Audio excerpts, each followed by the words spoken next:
11:07 de la mañana, de Desayunos Capital. Nos vamos a desayunar con un libro, con un poquito de lectura que nos trae un habitual de la casa, un contertulio nuestro de este programa, como es don Agustín Baeza, que ha escrito La polis mecánica. Agustín, ¿qué tal? Bienvenido, buenos días. Buenos días, Rubén, encantado de hablar contigo y he venido a hablar de mi libro, como decía Umbral. Sí, ¿Te acuerdas del Umbral? Sí, señor, vamos a hablar de tu libro, La polis mecánica, que son ensayos, ¿no? Son ensayos Sí, que has son ido un grupito de escribiendo. ensayos, Cuéntanos un poco cómo ha surgido la idea de Bueno, escribir pues este estos libro. son ensayos que yo suelo escribir en una tribuna que se llama también así, La polis mecánica en disruptores e innovadores, en el suplemento tecnológico del Español.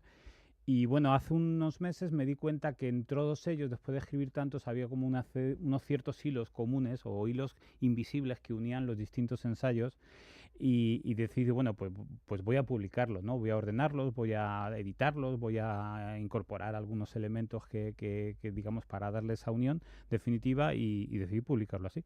Bueno, y de ahí surge esta obra, surge La polis mecánica, que lo que es un poco una especie de radiografía, cuentas, ¿no? Del contexto social, económico en el que Sí. vivimos, ¿no? Está un poco convulso. Bueno, está convulso, sí, claro. A ver, los que trabajamos, date cuenta que yo soy consultor de asuntos públicos, entonces yo trabajo en la frontera entre lo público y lo privado, Sí. ¿no? Donde, como digo yo, recibes flechas de los indios de ambos lados. Y de esa frontera creo que se ven las cosas de una manera distinta, o sea, no es... El libro trata, o los ensayos siempre están todos relacionados con cómo está impactando todos estos fenómenos conocidos del emprendimiento, la digitalización, la innovación en el conjunto de la sociedad. Y trato, como siempre, de preguntarme, de alguna manera, por las fallas en parte del discurso público y privado, ¿no? Hay como... Digo yo, se utiliza en el argot del sector, ¿no? Un montón de expresiones que yo llamo sintagmas odiosos. Por ejemplo, propuesta de valor, ¿no? Esto es una expresión que se utiliza a mansalva y sin embargo creo que se utiliza de una manera muchas veces sin ninguna profundidad en sus elementos. Entonces siempre trato de preguntarme un poco el porqué de las cosas, por qué hablamos así y un poco intentar hacer, porque creo que no hay mucha gente que habla de esto. Es decir, tú puedes encontrar, por ejemplo, todas las tribunas que hay sobre emprendimiento, pues hay mucha gente que sabe de emprendimiento, muchísimo, infinitamente más que yo. Pero aquí no van a encontrar datos de inversiones en emprendimiento, ni ranking de startup, ni de venture capital, etcétera, etcétera, sino preguntas un tanto más extrañas, ¿no? Como por ejemplo, ¿por qué España no tiene tantos niveles de innovación como otros países? O por qué, por ejemplo, si llevamos años invirtiendo en digitalización, hemos pasado en una década de que la digitalización representaba apenas el 10% del PIB a representar un 25%.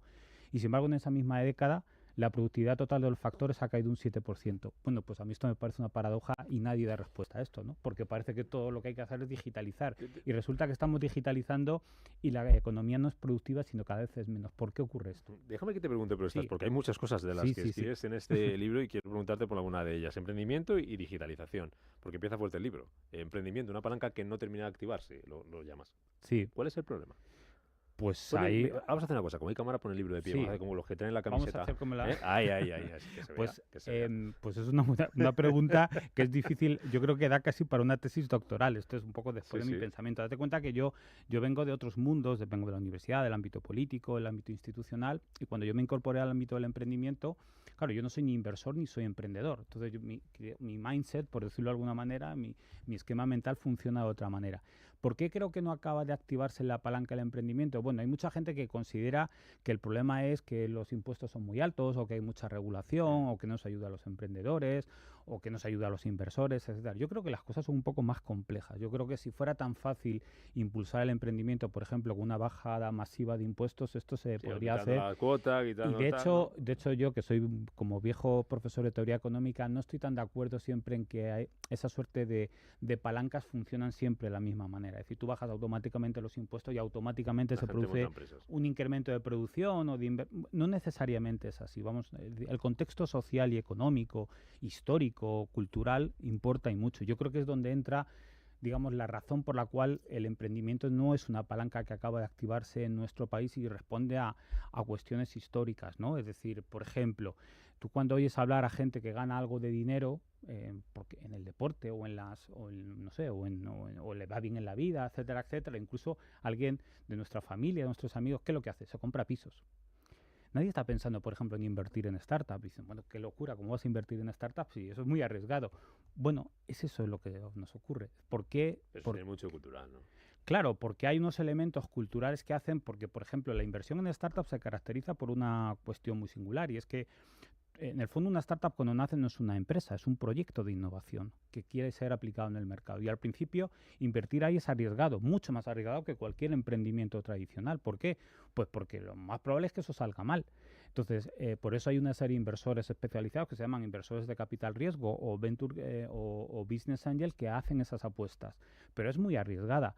Entonces, el problema es que si la cultura social dominante del país es que el riesgo hay que minimizarlo o que hay una especie de aversión al riesgo muy grande, resulta que esa palanca nunca acaba de activarse. Hay gente que se dedica a ello, pero siempre acaba siendo como una minoría, ¿no? Hay muchas razones que explican esto de por qué el emprendimiento no acaba de activarse como una palanca, digamos, que genere grandes desarrollos económicos en el país. Digitalización, que lo mencionabas antes, lo que ha crecido, el peso que ha cogido en el PIB, pero tienen muy claro las empresas para qué sirve esto de la digitalización y por qué se hace. ¿Tiene muy claro la hoja de ruta o lo hacemos porque toca y el de al lado, nuestro competidor, lo está haciendo también? Yo creo que es un poco así, ¿no? Te decía esto antes, yo le he dado muchas vueltas y he hecho esta pregunta en muchos foros. ¿Por qué en una década hemos incrementado casi por 3 el peso de la digitalización en el PIB y sin embargo la productividad de la economía cae durante esa misma década? Cuando en teoría parece que el discurso dominante es el contrario, digitalicemos para impulsar la transformación económica, los sectores productivos, etcétera, etcétera. Y sin embargo no lo estamos haciendo. Parece que no lo estamos haciendo. Hay dudas relevantes que a nivel macro, eso tiene también responder a la estructura económica española, pero tiene que ver también con las modas. Ahora está de moda digitalizar y digitalizar. ¿Qué significa digitalización? Yo, por ejemplo, hay algunos de los artículos en los que soy especialmente crítico con las políticas públicas que emanan del gobierno en los últimos años en materia de digitalización, el famoso kit digital. El famoso kit digital, desde mi punto de vista, esto es como había un antiguo dicho que se decía aquello de ponga usted, ¿te acuerdas tú cuando el plan E de Zapatero que se acabó invirtiendo en rotondas? Sí, bueno, sí, pues hay gente que habla de rotondas digitales. Es decir, estamos gastando dinero en supuestas herramientas de digitalización, pero que no están transformando los sectores productivos. Porque, como todo el mundo sabe, la digitalización es un driver. No quiero utilizar palabras anglosajonas, pero es una palanca, es una herramienta, no es un objetivo en sí mismo. La digitalización tiene que servir para transformar esa empresa o ese sector productivo, y eso solamente se hace a través de modificar la forma en que se hacen las cosas, modificar la cultura de trabajo, modificar el conocimiento que adquieren, digamos, los recursos humanos y los directivos de esas compañías. Pero si digitalizar consiste en poner páginas web, en introducir redes sociales, etcétera, etcétera, que no acaban transformando el modelo de negocio, en este caso de las compañías o de los sectores, pues no estamos transformando las cosas. Hay modelos de negocio que sí que han surgido, han cambiado con esto de la digitalización. Hablas también, por ejemplo, sobre la famosa ley Riders. Ya ha cambiado mucho el concepto de empresas, de reservar un coche, desde pedir una comida a domicilio, y ahí se ha metido un poco el gobierno y se ha metido incluso Bruselas un poco de lleno. Bien, es cierto que empujado muy desde aquí, desde España, que han sido un poco pioneros, ¿no? Adalices con esta ley Rider. ¿Estamos poniendo puertas al campo? Creo que falta un análisis un poco más en profundidad y nos dejamos llevar, también los gobiernos se dejan llevar por modas e incluso los propios eventos del sector. Tú de los eventos del sector parece que como digo yo, no esto de los sintagmas malditos de los que yo hablo. Tú vas a un evento del sector y cuando salen a hablar los speakers, 8 de cada 10 expresiones que utiliza son frases hechas. Pero porque es una especie de colección de frases hechas, con esta manía de hacer las keynote tan rápidas, etcétera. Entonces, propuesta de valor. La digitalización ha venido para quedarse. Ese tipo de expresiones que son huecas, pero que dan el pego, y entonces la gente los utiliza. Te llenan una charla de 5 o 10 minutos, que es lo que suele hablar la gente en los eventos, pero luego en el fondo es como por ejemplo la locura que hay ahora mismo con la inteligencia artificial. Ahora mismo, como digo yo, le das una patada a una piedra por Madrid o por Barcelona o por Valencia y aparecen 7 eventos sobre inteligencia artificial. Y en realidad yo creo que hay mucha gente hablando de inteligencia artificial y poca gente desarrollando inteligencia artificial. Este es el problema. Innovación, que también se habla mucho en el libro y lo mencionabas. Me acordaba yo, te lo digo incluso un poco a Europa, ¿no? Sí. Está todo el tema de la guerra, estas tensiones comerciales con con China, ver qué pasa. Ayer Macron, por ejemplo, en Francia se están convirtiendo un poco en adalices esto de que hay que cambiar el modelo, ¿no? Decía hace semanas Macron, oye, Europa hay que cambiarla porque corremos el riesgo de dejar de ser lo que somos. Y ayer incluso volví a decir que hay que aumentar el presupuesto, doblar el presupuesto para inversiones estratégicas. Y le preguntaban en Bloomberg, ayer era, ¿no? Ayer lunes, ¿no? Al ministro de Economía francés, a Bruno Le Maire, preguntándole sobre cómo puede competir Europa con China. Y decía innovar, innovar, innovar, innovar. Pues tenemos elecciones ahora, el día 9 en Europa. ¿Qué nos jugamos desde ese punto de vista? Para no correr el riesgo de dejar de ser lo que somos o empezar a ser irrelevantes, como decía Macron. Innovar, es que es una palabra muy importante que no sé si lo estamos haciendo bien. No es que quiera volver a hablar de mi libro, pero para eso estamos. Para eso estamos, pero el capítulo dedicado a innovación se llama, y no es simplemente una provocación, innovación no es un nombre de tango. El problema es que estamos llamando innovación a cosas que no son innovación. Ya. Es decir, el problema está en que todo el mundo, mucha gente está hablando de innovación, pero poca gente innova. Es decir, creo que también porque innovar, ¿qué significa innovar? De hecho, yo me fui al diccionario de la RAE a buscar la palabra innovación. Digamos, la primera acepción de la palabra innovación es la que todo el mundo conoce. Innovar consiste en lanzar productos, servicios nuevos que no existen y que tienen un fuerte componente pues, de desarrollo tecnológico o de investigación y desarrollo. Pero hay una segunda acepción que me interesa mucho también, que está en desuso. Y dice, innovar es dejar las cosas como están. Y es como contraintuitivo, sí. Diciendo, ¿por qué está diciendo esto la RAE? Porque muchas veces lo que estamos intentando es supuestamente innovando porque les ponemos capas de pintura por delante, pero no hay ningún proceso de innovación, ¿no? Y entonces, claro, como todo el mundo habla de innovación, de hecho hay un problema, yo creo que en todas las políticas en general que emanan de los sectores públicos y también de los sectores privados, ¿no? La famosa I+D+I. Fíjate que la I+D primera está escrita con mayúsculas siempre y la I que es la segunda, innovación, ¿no? Está escrita con minúsculas, como si fuera una cosa pequeña. De hecho, en España nos pasa esto. En España somos una potencia en materia de investigación a nivel mundial. Tenemos un montón de papers publicados y tenemos equipos de investigación suficientemente reconocidos y, sin embargo, no somos capaces, por la razón que sea, de hacer eso que se llama transferencia de conocimiento. Es decir, transferir ese conocimiento que se está generando en materia de ciencia básica, en materia de investigación básica, a elementos que en el mercado que tengan valor económico y valor social para la sociedad. No somos capaces de hacer esa transición y de hecho esto es una especie como decir, de políticas públicas que nunca se ha dado nunca se le ha puesto el cascabel al gato. ¿Qué tenemos que hacer para transformar toda esa investigación y todo ese conocimiento que se genera en términos teóricos en valor social y valor real económico en los mercados y en la sociedad? No lo sabemos hacer bien. No hay suficientes empresas innovadoras, no hay suficientes startups innovadoras y eso es también lo que hace que muchos científicos nuestros acaben de ir. Por ejemplo, la ciencia que se hace en las universidades y centros de investigación, pues no hay tampoco esa capacidad de ser también mentalidad empresarial para poner esto en marcha y montar un negocio. En fin, nos falta eso y no sabemos muy bien cómo atacarlo. Te hago la última, sí. Agustín, porque en esta Polis Mecánica hablas de muchas cosas, escribes de muchas cosas. Yo invito a la gente que le eche un vistazo y que se lo lea. Hablas de redes sociales, hablas de ChatGPT, que ahora está muy de moda.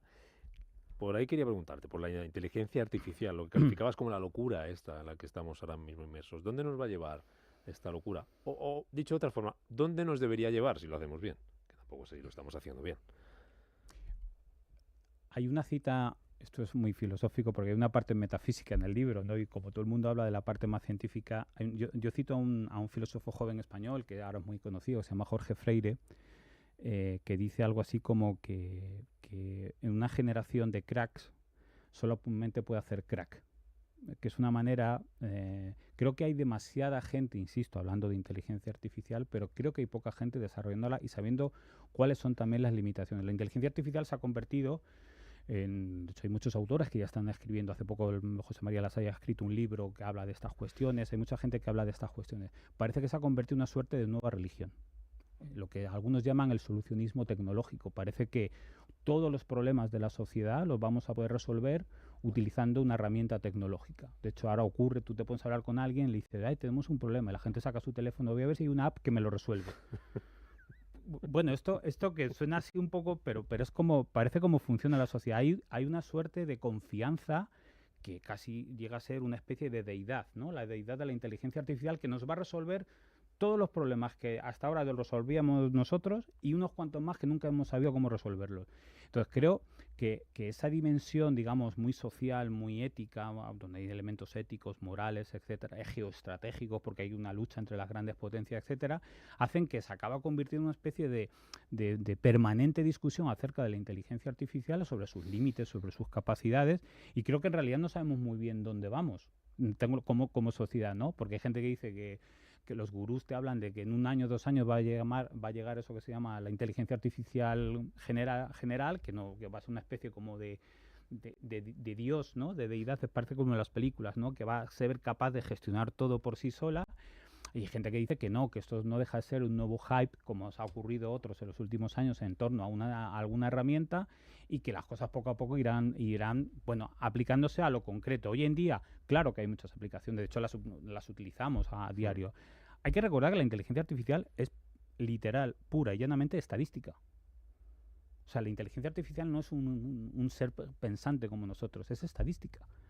O sea, lo que necesita, por eso necesitas entrenar con muchos datos para generar ecuaciones estadísticas. Los algoritmos son estadística, no son que te calculan probabilidad. Cuando tú vas teclando en tu teléfono y te sale ya el texto que te va diciendo cuál es la palabra que viene a continuación o varias palabras, es porque hay una cantidad de cálculos brutales que le permiten decirte con mucha probabilidad la siguiente palabra es esta, pero no está pensando, es pura estadística. Claro. Por tanto, eso tiene muchas aplicaciones y muy buenas, fantásticas, en el ámbito de la medicina, en el ámbito de la ciencia, en el ámbito de resolver problemas cotidianos.